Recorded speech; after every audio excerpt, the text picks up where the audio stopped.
वाल्मिक कराडवर मोका गुन्हा दाखल झाल्यानंतर परळीमध्ये आंदोलनाला सुरुवात झाली कालपासून आणि आता बघतोय आपण की वाल्मिक कराडचं जे मूळ गाव आहे त्या पांगरी गावामध्ये 3 आंदोलनं सुरू आहेत। म्हणजे माझ्याबरोबर मागं तुम्ही जे बघताय या महिला मागच्या 1-1.5 तासापासून रस्त्यावरती बसलेल्या आहेत आणि त्यांचं म्हणणं की जोपर्यंत गुन्हा मागे घेतला जात नाही तोपर्यंत आम्ही रस्त्यावरनं उठणार नाही।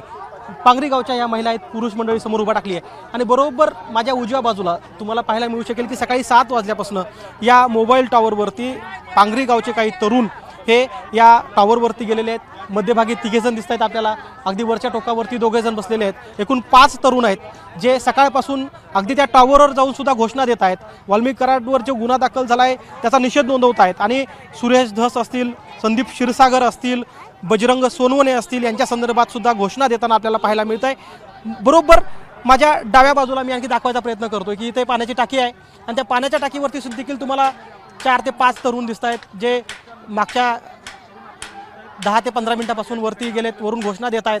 मंदिराच्या बाजूला बरोबर ही पाण्याची टाकी आहे गावाच्या पाणीपुरवठ्याची आणि त्यावर सुद्धा तरुण चढलेले आहेत। असे 3 प्रकारचे आंदोलन आहेत। एक पाण्याच्या टाकीवरती जाऊन घोषणा दिल्या जात आहेत, दुसरीकडे गावातील नागरिक महिला रस्त्यावरती उतरलेत आणि रस्त्यावर उतरून वाल्मिक कराड संदर्भात जो काही गुन्हा दाखल झाला आहे त्याचा निषेध नोंदवत आहेत आणि राजकीय द्वेषातून तसेच जातीय द्वेषातून हा गुन्हा दाखल झाला आहे असा या नागरिकांचा आरोप आहे। एक मात्र खरं आहे की जेव्हापासून वाल्मिक कराडवर मोका अंतर्गत गुन्हा दाखल झाला, किंबहुना कारवाईला सुरुवात झाली तेव्हापासनं मोठ्या प्रमाणात हे लोक रस्त्यावर येऊन त्याचा निषेध नोंदवताना आपल्याला पाहायला मिळत आहेत। कॅमेरामन धनंजय दारुंटेसह गोविंद शेळके, एबीपी माझा, पांगरी, बीड। एबीपी माझा, उघडा डोळे बघा नीट।